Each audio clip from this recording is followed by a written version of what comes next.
Bienvenue dans Oberkaï, le podcast pour vous faire découvrir des solutions concrètes et éthiques afin d'améliorer ton habitat. Je m'appelle Caroline et dans chaque épisode, je donne la parole à un acteur de l'habitat éthique. Comme vous, je me pose pas mal de questions pour rénover ou construire mon futur chez moi. Je vous propose donc de partir en quête des meilleures solutions adaptées à chacun d'entre nous. Et ça commence dès maintenant. Aujourd'hui, j'ai le plaisir de recevoir Julie Tellet. Bonjour Julie. Bonjour. Tu es architecte intérieur en freelancing. Tu es quasiment et exclusivement que dans la rénovation. Comme tu me disais, tu aimes réutiliser ce qui est déjà là. En fonction des projets, tu es amené à effectuer des collaborations. Donc, en effet, tu travailles à 70% pour des particuliers et pour le reste, cela peut être pour des aménagements de bureaux, des projets dans le milieu culturel avec une appétence pour la scénographie. Et en plus de ça, tu te spécialises dans l'utilisation du réemploi dans tes projets. Il y a une corrélation avec l'association pour laquelle tu es présidente. On parle ici de Mineka, qui propose de donner une seconde vie aux matériaux de construction. Bref, le sujet aujourd'hui, c'est le métier d'architecte d'intérieur associé à l'univers du réemploi. Est-ce que j'ai tout bon jusque-là ? Jusque-là, tu as tout bon, c'est parfait pour moi. C'est parfait pour toi, rien à compléter ? Alors, si je peux compléter, je peux dire qu'effectivement, je travaille beaucoup en collaboration avec d'autres métiers aussi, parce que travailler en freelance, ça veut pas dire travailler seul. Et je pense que c'est assez important de dire que je travaille avec beaucoup d'autres, avec des graphistes, avec d'autres designers, avec d'autres professions, pour réfléchir un peu notre manière d'habiter le monde. Voilà. Eh ben, c'est joliment dit. On va commencer donc cet épisode par un petit jeu pour se mettre directement dans le sujet. Tu m'as préparé une vérité et deux mensonges sur notre thématique du jour. Je t'écoute pour me les donner et puis à moi de trouver la bonne réponse. Alors, je vais commencer par te parler des écoles qui permettent de devenir architecte d'intérieur. Okay. Alors, en France, il existe 3 écoles qui permettent de devenir architecte d'intérieur. Ça, vérité ou mensonge, à toi de me dire. Ok. Seconde vérité ou mensonge, c'est concernant le BTP. C'est le premier producteur de déchets en France, avec plus de 50 millions de tonnes de déchets produits par an par le secteur de la construction. Et on estime que 3% seraient potentiellement réemployables. 3% des matériaux seraient potentiellement réemployables. Vrai ou faux ? Ok. Et dernière vérité ou mensonge, la façade du siège du Conseil de l'Union européenne a été composée de châssis de fenêtres collectés dans chacun des États membres de l'Union européenne. Donc ce sont des châssis de fenêtres réemployés. Est-ce que c'est vrai ou est-ce que c'est faux ? Alors elles sont pas évidentes. J'ai essayé. C'est bien, bravo, merci. En fait, je vais aller, je pense, là où je suis à peu près... mon imaginaire va un peu plus aller là-dessus. Je dirais sur la deuxième déjà. 3% qui est réemployable, pour moi, ce serait plus. Mais eh ben, tu as raison. Donc pour moi, elle est fausse, celle-ci. Ouais. Alors la première, j'ai pas forcément la réponse. J'ai envie de me dire qu'elle est la façade à utiliser, enfin de l'Union européenne, hein, c'est ça ? Je me trompe pas ? C'est ça. Siège du Conseil de l'Union européenne. J'ai envie de me dire exactement. qu'ils ont fait un effort et qu'ils ont utilisé des matériaux réemployés, donc je vais dire que c'est celle-ci la vraie, et la première, j'ai pas la réponse, donc bon, je vais mettre le doute là-dessus. Tu as raison. Et ben, t'as tout juste. La façade a réellement été réalisée avec des matériaux de réemploi, donc je vous invite à aller voir le projet parce que c'est un très beau projet exemple. Ça a été réalisé par Samin & Partners, c'est en Belgique, à Bruxelles. Et c'est une très belle façade qui montre les possibles. Effectivement, ils ont fait un effort, ils ont été exemples sur ce projet. Donc je vous invite à aller le regarder. Ouais, c'est un super projet. Et ensuite sur les deux autres, effectivement, ce sont des mensonges. Concernant les écoles, il y a donc le Conseil français des architectes d'intérieur qui détermine qu'il y a une vingtaine d'écoles qui permettent qui proposent une formation pour devenir architecte d'intérieur.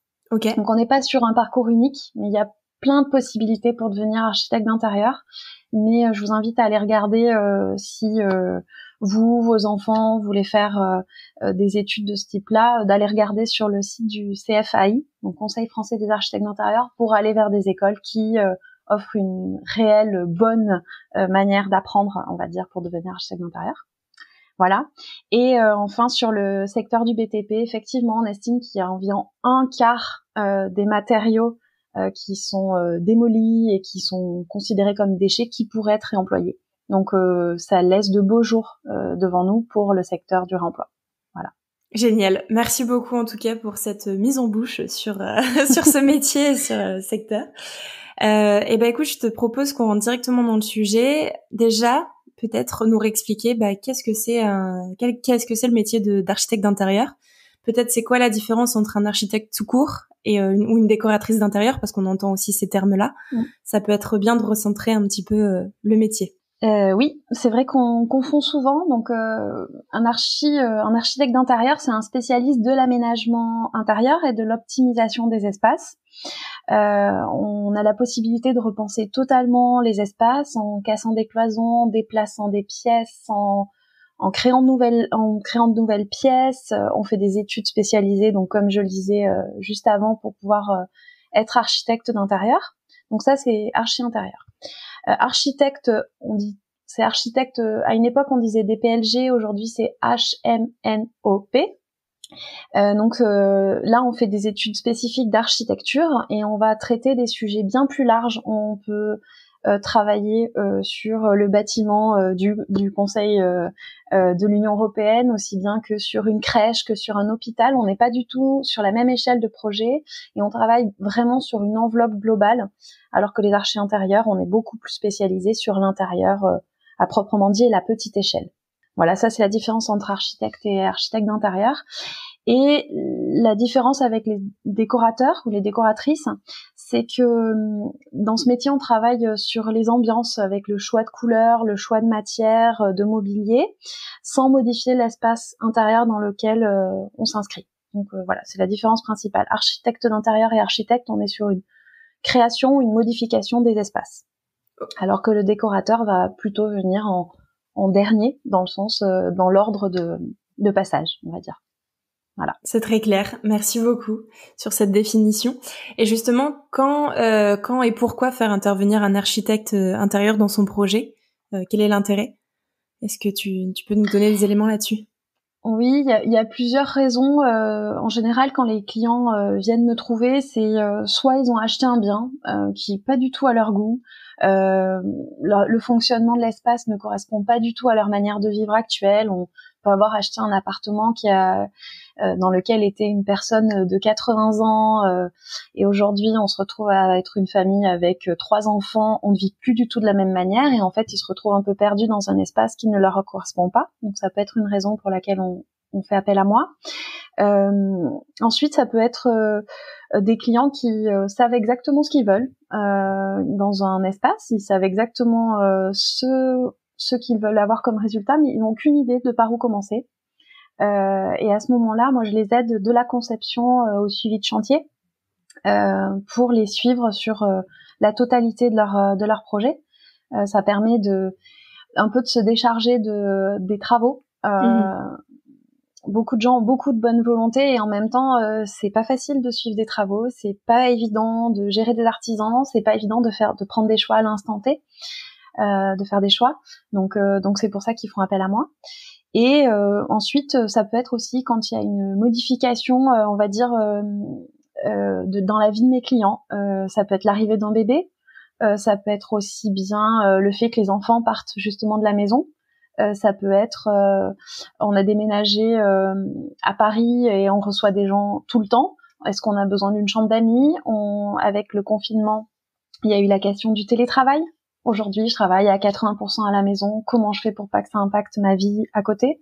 Voilà, donc c'est des raisons pour lesquelles on peut faire appel à moi. Ok, voilà. Super. Et justement, donc ça c'est plus dans l'usage. Et après, à partir de quelles étapes, entre guillemets, tu sais, parfois on se dit bon, il faut d'abord faire attention, faut regarder au niveau de la législation, les permis de construire, etc. À partir de quand c'est judicieux de dire bon là il faut que je commence à appeler un architecte d'intérieur parce que bon soit je connais mon projet ou soit je sais pas ce que je veux faire justement. Dans le process entre guillemets travaux, quand est-ce que c'est judicieux de dire bon là il faut que j'ai un avis extérieur et que j'appelle un architecte d'intérieur par exemple? Alors j'ai tendance à dire dès le départ parce que ça peut faire gagner du temps. tout simplement parce que on est habitué à travailler, à déposer des permis en mairie, à déposer des déclarations préalables. On est habitué à faire ce genre de choses, donc on va directement pouvoir guider les personnes vers ce qu'il faut faire, ne pas faire. Il y a aussi quelque chose qui est idiot, mais notre métier, c'est aussi un peu de réfréner les clients qui peuvent avoir des idées absolument géniales, mais qui ne correspondent ni à leur budget ni au possible. Et en fait, c'est bien dès le départ de pas imaginer qu'on va avoir un palace de 150 mètres carrés alors qu'on a un 2 pièces de 32. Enfin voilà, être un petit peu, on va pas leur vendre du rêve, on va leur vendre des possibles. Et je pense que c'est pas mal de le savoir dès le début. Voilà. Donc je dirais dès le début. Après, évidemment, il y a des gens qui m'appellent en cours de projet. Parce que justement, il y a eu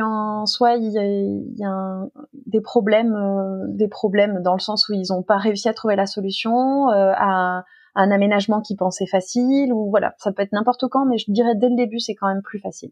Ok, voilà. Très bien. Bah c'est clair. De toute façon, effectivement, plus on est en amont de phase, plus c'est simple entre guillemets d'intégrer le projet et puis d'aller plus vite aussi, enfin, dans le projet tout simplement. Et tu m'as parlé également d'une spécialisation vers le réemploi quand on a fait connaissance. Et puis même, je t'ai eu en recommandation par Naomi, qui est elle-même passée sur ce podcast dans l'épisode 2.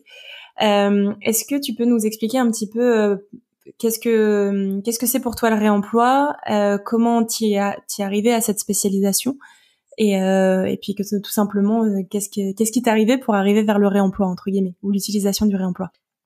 Ouais. Alors si je fais une toute petite définition du réemploi, donc c'est le fait de réutiliser des matériaux qui ont déjà eu une première vie dans une seconde vie. Donc ça peut être des matériaux qui sont des surplus de chantier, ça peut être des matériaux qui c'est des erreurs de commande, ça peut être des matériaux qui ont été déposés, déconstruits d'autres espaces. Donc ça c'est la définition très très simple du réemploi. Mmh. Et si moi je me suis intéressée à ce sujet, alors déjà c'est une question de bon sens. Tout bêtement, pourquoi acheter des éléments neufs alors qu'on est en train de casser la même chose chez les voisins? Pourquoi Ça c'est la première chose. Et puis après c'est un amour aussi de la matière, du matériau. Voilà, je trouve que les matériaux qui ont déjà une histoire, ça amène quelque chose au projet, ça donne l'impression qu'on n'est pas chez tout le monde. Et voilà, ça c'est ce qui m'a attirée dès le départ. Et bien entendu, c'est l'idée d'avoir une action concrète sur un problème environnemental.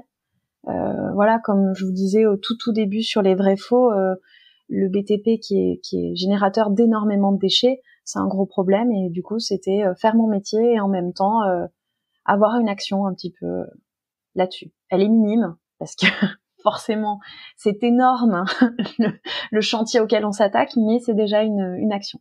Voilà. C'est déjà un pas, de toute façon, en utilisant même ne serait-ce qu'un pourcentage, un petit pourcentage dans ces travaux de réemploi, bah c'est déjà un pas déjà positif, quoi. Exactement, c'est exactement ça. Ouais. La volonté un peu d'amener mes clients vers ça, vers cette idée-là. Et d'ailleurs, pardon. De suivre de suivre des clients comme Naomi qui eux-mêmes sont force et moteur dans le sujet. Voilà. Oui, complètement. Elle avait vraiment un projet de A à Z sur le réemploi, et du coup, c'est vrai que ça pousse à aller un peu plus loin dans la démarche. Donc, c'est super chouette de ce côté-là. D'ailleurs, bah, justement, on vient un petit peu à cette phase concrète. Comment est-ce que tu peux nous donner quelques conseils concrets liés à ton métier, liés justement peut-être à l'utilisation du réemploi? Comment on peut procéder? Comment on peut, si on a envie d'avoir ce genre de chantier ou ce genre d'initiative, c'est quoi les étapes? Quelles sont les bonnes pratiques, tout simplement, quoi? Alors déjà, je conseille de commencer petit à petit. Vous allez pas faire une maison entière en réemploi, et moi non plus, pas encore. Je vous conseille d'y aller étape par étape. Peut-être que vous pouvez commencer par, en refaisant votre salle de bain, rechercher de la faïence de fin de stock. Vous n'êtes pas obligé de refaire toute votre salle de bain en réemploi. Si déjà vous faites petit à petit, vous allez vous habituer à avoir ce type de démarche.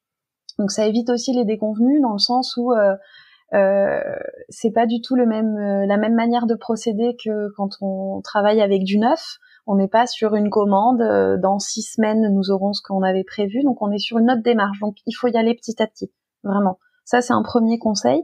Un deuxième conseil, c'est qu'il faut être curieux, il faut être à l'affût de l'opportunité. Il faut se dire, j'ai entendu parler de quelqu'un qui déposait son parquet. Vraiment, le côté voisinage fonctionne très bien. Voilà, vraiment. Oui, voilà, il faut être vraiment à l'affût, être curieux des possibilités. Et ensuite, il faut être patient. Voilà, il faut vraiment être patient dans le sens où c'est pas un claquement de doigts qu'on fait des travaux, et c'est toujours pas le cas en réemploi. Voilà, donc faut être patient. Voilà, ça c'est les premières pistes. Et ensuite, je pense qu'il faut être accompagné, ou il faut chercher sur Internet. Je pourrais vous donner, vous pouvez aller sur des éléments comme Opalis, qui est une carte. C'est sur ce site qu'on peut trouver une carte avec des acteurs du réemploi locaux, des revendeurs, des gens qui sont spécialisés partout où vous êtes. En fait, voilà, il faut trouver des initiatives locales pour être accompagné. Que ça soit des architectes d'intérieur, ou des revendeurs, ou des experts en réemploi. Le Bon Coin est aussi votre meilleur ami quand vous faites du réemploi. Vous pouvez trouver énormément de choses sur Le Bon Coin. Voilà, il faut être à l'affût. Voilà, à l'affût, c'est peut-être le mot. Ok. Et du coup, est-ce que tu as une méthode quand on va pas faire tout notre chantier en réemploi, mais on va en utiliser un petit peu, donc peut-être, je sais pas, il y a un chantier spécifique. Est-ce qu'il y a une méthode à prendre en compte quand on veut faire du réemploi dans le temps, entre guillemets, dans le process, ouais. Alors, la question du réemploi, il faut la poser dès le départ du projet. C'est pas quelque chose qui arrive en fin de projet. C'est quelque chose qui est pensé dès le début, tout simplement parce que je parlais tout à l'heure de salle de bain. On peut imaginer que tu veux ta salle de bain verte. Voilà, c'est la couleur que tu as envie qui est du vert. Quand on fait du réemploi, l'idée c'est de trouver l'opportunité, comme je disais. Donc peut-être qu'il faut être flexible. C'est-à-dire que pendant qu'on fait les esquisses, pendant qu'on fait le travail en amont, je vais dessiner par exemple une image où la crédence ou la faïence, sera verte. À ce moment-là, on va dire, on recherche ce type de matériau. Mais on va pas chercher ce type de matériau, il faudra qu'il fasse 10 cm par 10 cm, que ça soit un vert olive ou un vert... voilà, il faut être un peu plus attentif à d'autres choses. Dire, globalement, je veux que ça ressemble à ça, et il faut avoir la capacité de changer d'avis. Il faut avoir la capacité de dire, je pensais que ça allait être joli en chevron, mais en fait, c'est joli en briquette. Enfin, voilà, il faut être un peu dans cette idée-là. Donc, c'est-à-dire qu'on définit des principes, et ensuite on voit si on trouve en réemploi. Voilà, c'est un petit peu ça. Ou à l'inverse, on trouve une opportunité. Donc on parlait de Naomi sur sa maison, sur laquelle nous avons travaillé ensemble. Pour les portes de sa buanderie, en fait, on a trouvé sur place des portes qui étaient les anciennes portes d'ouverture du garage. Elles étaient très belles en bois, et on les a eues dès le départ du projet. Donc on s'est dit, ces portes qui ont une esthétique, elles pourront être réutilisées. Et j'ai dessiné en fonction. Voilà, ça peut être deux manières de faire. De s'adapter. C'est vraiment la notion de flexibilité finalement. Complètement. Il faut être adapté. Il faut avoir une idée globale, mais pas une idée ultra précise. Voilà, il faut être capable de changer. Il faut être capable d'avancer différemment. Voilà. Très bien, c'est clair. Justement, après, donc il y a cette flexibilité, donc au niveau peut-être de l'architecte et au niveau du particulier qui souhaite utiliser ça dans son chantier. Mais il y a aussi au niveau des corps de métier. On en parlait, il y a aussi tout cet aspect coordination. Est-ce que les corps de métier vont accepter aussi d'utiliser ce genre de matériaux? Est-ce que tu peux nous en parler un petit peu plus, de voir comment c'est possible aussi dans la réalité? Dans la réalité, il faut avoir une extrêmement bonne communication. Alors c'est le cas dans tous les projets, effectivement, mais d'autant plus en réemploi. En fait, il faut que chacun soit partie prenante et acteur du projet. On va pas imposer à des clients d'utiliser du réemploi si ils ne sont pas aussi moteurs. On va pas imposer à un artisan de l'utiliser. Il faut lui parler de ce sujet, lui expliquer pourquoi on voudrait utiliser du réemploi, dans quelle mesure, qu'est-ce que ça change pour lui, Voilà, il faut être vraiment dans la communication. C'est une manière différente de travailler, enfin différente. Elle est pas nouvelle, hein. Le réemploi, c'est pas né les 5 dernières années, hein. Ça existe depuis toujours. C'est juste qu'avec l'industrialisation, on est passé sur d'autres méthodes de fabrication des matériaux. On est passé à la chaîne, l'usine, et on a oublié cette manière de faire. Donc il faut revenir à des choses qui sont vraiment un peu plus sur mesure. C'est une autre manière de travailler. Donc la communication est évidente. Il faut vraiment pouvoir communiquer et montrer l'exemple. Et plus il y aura des projets en réemploi, plus on va montrer que c'est possible, plus on va montrer que ça pose pas vraiment de problème et que c'est envisageable pour chacun des projets. Voilà. Et dans ce cas de figure, justement, donc il y a cette communication, mais voilà, on a un artisan. Est-ce qu'il faut le prévenir en amont, faut le préparer aussi. Comment le préparer entre guillemets dans ce genre? Est-ce que c'est le boulot de l'architecte de le faire? Est-ce que c'est le boulot du maître d'œuvre? Est-ce que c'est qui peut parfois être un peu lié? Ou est-ce que c'est le boulot du particulier entre guillemets? Alors, si vous passez par un architecte, effectivement, c'est à l'architecte aussi de parler aux artisans et de les choisir en fonction. C'est-à-dire qu'un artisan qui veut dire il est hors de question que je repose une porte qui vient d'un autre projet chez vous, on va pas se battre contre des moulins non plus. Tout à fait. Si la personne n'a absolument pas envie, c'est pas la peine de se battre. Il faut peut-être trouver quelqu'un qui veut bien essayer. Voilà, il faut être aussi là-dessus. Si vous avez choisi de travailler avec un professionnel architecte d'intérieur, à ce moment-là, c'est à lui de travailler et de voir avec les artisans comment c'est possible de mettre ces processus en place. Si vous travaillez directement, vous en tant que particulier, que vous avez envie de rénover chez vous, sans passer par un architecte ou un architecte d'intérieur, à ce moment-là, vous pouvez en parler à votre artisan, à l'artisan avec qui vous travaillez ou vous voulez travailler. Vous pouvez lui en parler dès le départ. Ça sera la meilleure manière de ne pas le prendre au dépourvu, évidemment. C'est la prise au dépourvu qui est difficile à gérer. Quand tout est dit dès le départ et écrit dès le départ, là, il y a moins de problèmes. Tout à fait. Je suis complètement d'accord avec toi. Et justement, est-ce qu'il y a des artisans qui sont plus à même de faire ce genre de choses, ce genre de projet, si on veut entre guillemets passer directement ou essayer de trouver pour un petit chantier où on n'a pas forcément besoin d'un architecte pour voir l'ensemble. Est-ce qu'il y a des annuaires qui existent, qu'il y a des possibilités de trouver facilement? Il y a des annuaires qui existent. Vous pouvez aller sur le site matériauxréemploi.com. En fait, c'est un site qui regroupe les annuaires de personnes qui peuvent travailler au réemploi, des artisans. Sur le site donc de mon association Mineka, il y a aussi un annuaire qui est mis en place, une carte qui est mise en place pour les acteurs proches de l'endroit où nous sommes, puisqu'on parle de quelque chose de très local. Matériaux réemploi, c'est à l'échelle de la France. Sur le site de Mineka, c'est à l'échelle de la région lyonnaise. Ce dont je vous parlais tout à l'heure, sur Opalis, on peut trouver aussi d'autres éléments. Opalis, eux, sont belges, mais ils rayonnent à travers la France et l'Europe. Donc, il y a des annuaires qui permettent de découvrir des artisans qui sont OK et qui veulent bien travailler en réemploi. Ça, c'est possible. Ok, c'est très bien. Ça me permet de faire un peu le lien justement parce que tu me parlais de ces plateformes, dont Mineka, donc où tu es présidente aujourd'hui. Est-ce que tu peux nous expliquer un peu le principe de ces plateformes, les acteurs qui contribuent et globalement qu'est-ce que c'est en fait? Alors Mineka, donc c'est une association qui est née d'un constat, c'était celui que le BTP était un énorme producteur de déchets. Et cette association a été créée par des architectes, des ingénieurs, des artisans qui avaient envie, qui avaient une idée principale, c'était démocratiser le réemploi.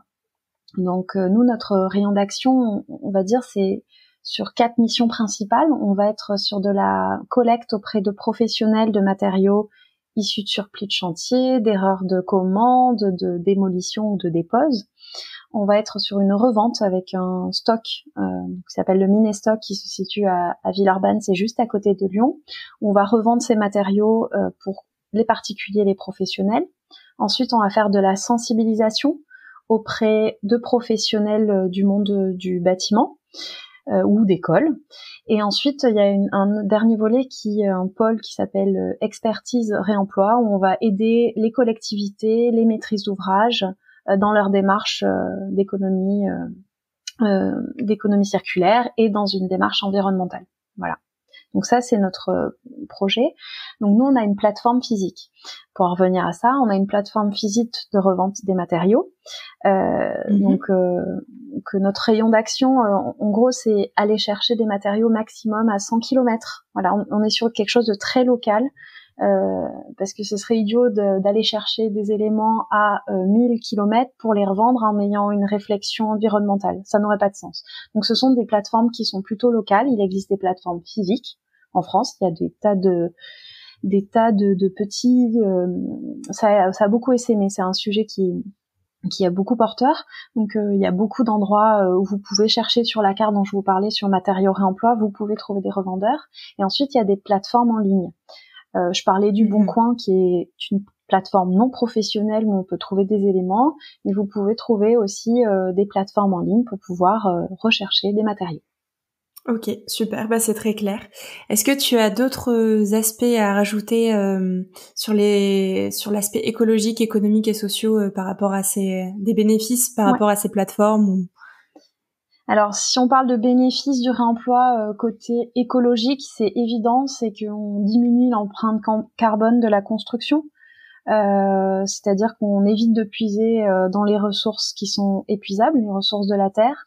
On réutilise plusieurs fois des matériaux, ce qui allonge leur durée de vie. Donc ça, écologiquement, c'est une évidence. Et puis comme je disais, on va pas chercher, l'idée c'est pas d'aller chercher des matériaux à 5000 km pour les ramener. Donc on économise aussi la question du transport, l'empreinte carbone dans la proximité. Exactement. C'est vraiment, si on parle réemploi, il faut être dans la proximité.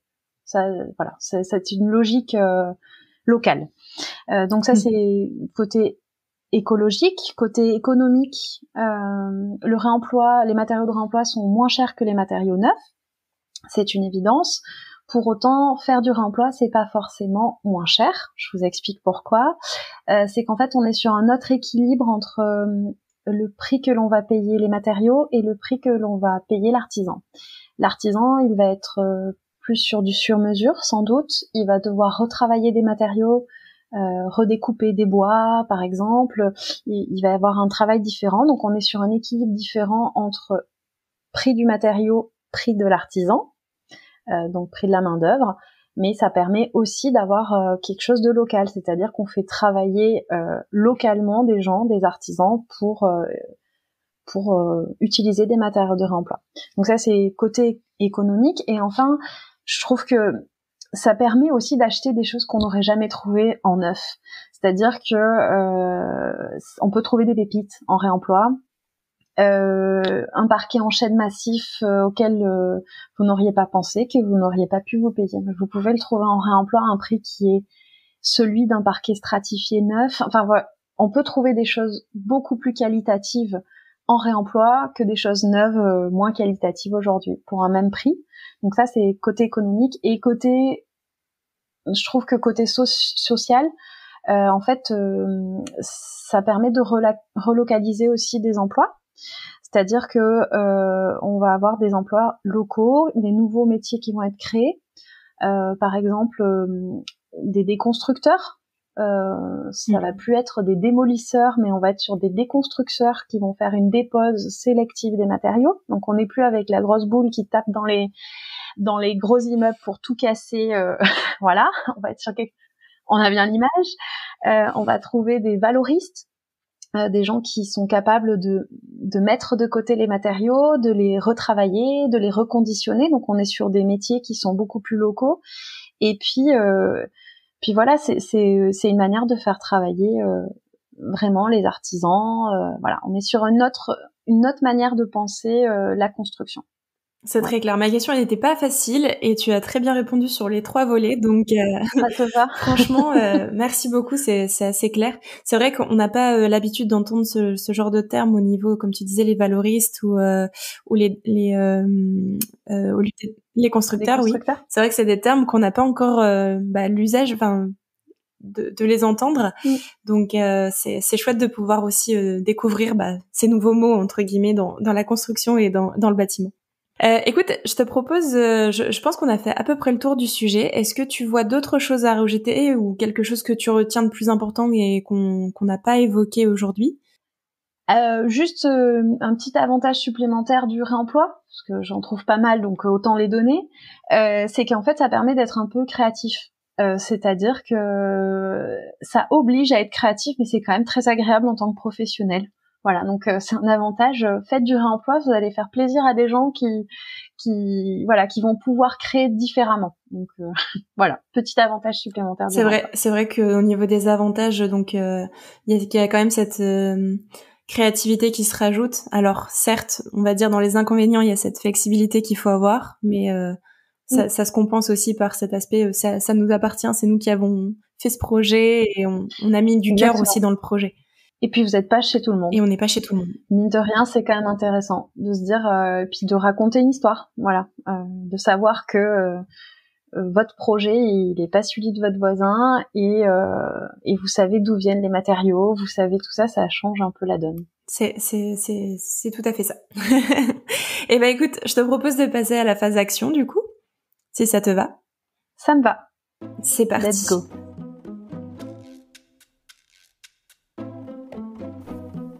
Et concrètement, comment ça se passe pour son bercail ?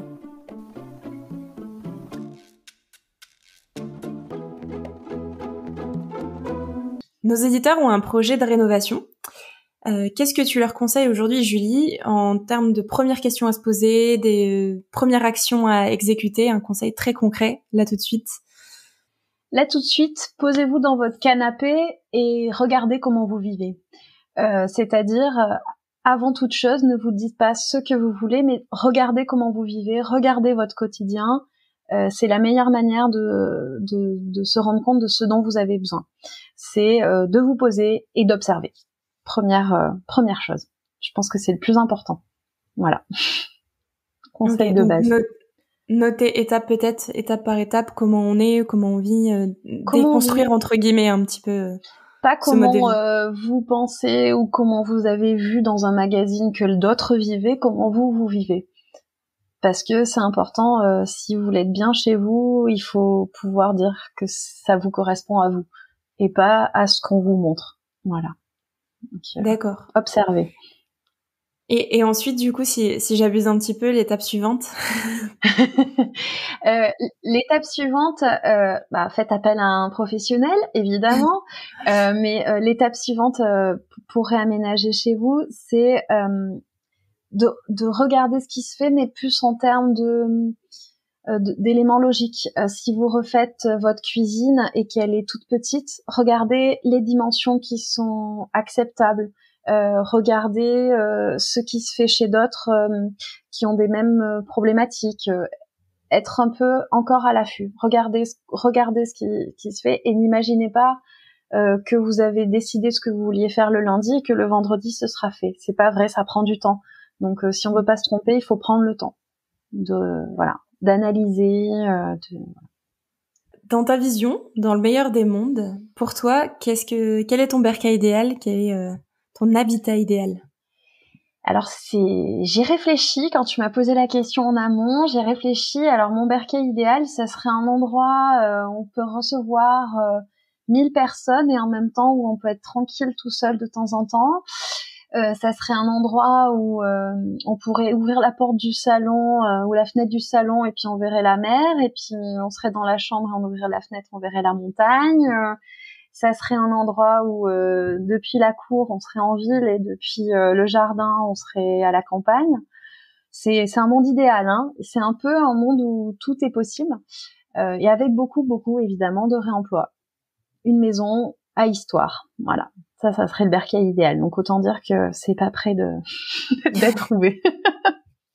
Il faut jamais désespérer, hein. On peut se créer son monde idéal. Très bien. Et puis, est-ce que tu as des sources ? Tu en as cité quelques-unes tout à l'heure avec Opalis. Bien sûr Mineka. Est-ce qu'il y a d'autres sources pour s'informer, que ce soit des interlocuteurs interrogés, des chaînes, des livres, des newsletters sur ce sujet ? oui, ce dont je vous parlais tout à l'heure, c'est matériauxréemploi.com. C'est vraiment une mine de réflexion. Il y a une avocate qui travaille sur le sujet. C'est un site internet qui regroupe beaucoup d'initiatives, beaucoup d'acteurs qui en même temps montrent ce qui se passe quotidiennement sur cette question-là. Donc je vous conseille vraiment d'aller voir ce qui s'y dit. Après, des sites internet, il y en a beaucoup. Je saurais pas tous vous les citer. Je vous conseille un livre. Si un livre s'appelle Matière grise, c'est un livre qui a été réalisé par des architectes qui s'appellent Encore Heureux à la suite d'une exposition sur le réemploi. Et c'est vraiment une manière de rentrer dans le sujet. C'est joliment illustré. C'est très facile pour le commun des mortels, même qui n'a pas les termes, de comprendre ce dont il s'agit, et ça montre des exemples, tout simplement. Et la preuve par l'exemple, ça fonctionne quand même bien pour s'imaginer ce qu'il est possible de faire. Donc je vous conseille ce livre, vraiment. Très bien. Et ben je noterai tout ça de toute façon dans le descriptif de l'épisode pour pouvoir retrouver tous les liens et les noms, le nom du livre. Et ben écoute, j'ai plus qu'à te remercier. Merci beaucoup d'être venu sur ce podcast. Où est-ce qu'on peut te contacter si on a envie de te retrouver ou si on a envie de te suivre? Alors, vous pouvez trouver mon site internet, dont je vous donnerai le lien dans la description, donc Julie Tellet. Voilà, je suis architecte d'intérieur, plutôt région lyonnaise, mais ça m'arrive d'aller à Paris par exemple. Vous pouvez trouver beaucoup d'infos donc sur Mineka, aussi sur leur site internet. J'ai un Instagram mais qui n'est pas du tout rempli, donc je vous conseille plutôt d'aller sur mon site. Un jour je prendrai le temps de le faire, mais voilà, vous pouvez me trouver surtout sur mon site internet. Eh ben c'est parfait, je noterai tout ça pareil dans la description. Je te remercie Julie, c'était un super moment. Je pense qu'on a bien montré un peu tout cet univers autour du réemploi, mais aussi surtout au niveau de l'univers de l'architecte d'intérieur, parce que c'était aussi autour du métier qu'on voulait faire l'épisode. Donc merci à toi pour ce moment, et puis à très vite. Merci beaucoup. Merci beaucoup Caroline, ça m'a fait plaisir de pouvoir partager tout ça avec toi et avec les auditeurs. Encore merci Julie pour ton passage sur Robert Cail. Si je devais récapituler 3 choses importantes dans cet épisode, ce serait d'y aller étape par étape. Tu n'as pas le temps ou les compétences, un architecte d'intérieur peut s'occuper pour toi de l'optimisation et de l'aménagement de ton intérieur, et te guider sur la conception et le suivi chantier. Ensuite, si tu as pour projet d'insérer des matériaux issus du réemploi dans ton habitation, c'est intéressant d'avoir une idée globale et d'être flexible selon les trouvailles. La couleur verte par exemple dans la salle de bain. Être à l'affût des opportunités, que ça soit dans le voisinage, tes proches ou sur des plateformes spécialisées. On en a cité quelques-unes dans l'épisode. Et pour finir, informe dès le départ ton artisan de ton envie d'utiliser des matériaux issus du réemploi. Explique le projet et vois si la collaboration peut aboutir. Attention, faire du réemploi ne veut pas dire moins cher. L'artisan va sûrement devoir retravailler les matériaux ou faire du sur-mesure. Et enfin, si tu as aimé l'épisode, tu peux soutenir Robert Cail en nous laissant 5 étoiles sur Spotify et Apple Podcasts et un commentaire pour nous dire ce qui t'a plu et les sujets que tu souhaiterais qu'on aborde. Et si on co-créait Robert Cail ensemble? Si tu te dis « Oh non, l'épisode est déjà terminé », tu peux vite nous retrouver sur le site www.obercail.co et y retrouver tous les sujets abordés dans ce podcast. À très vite!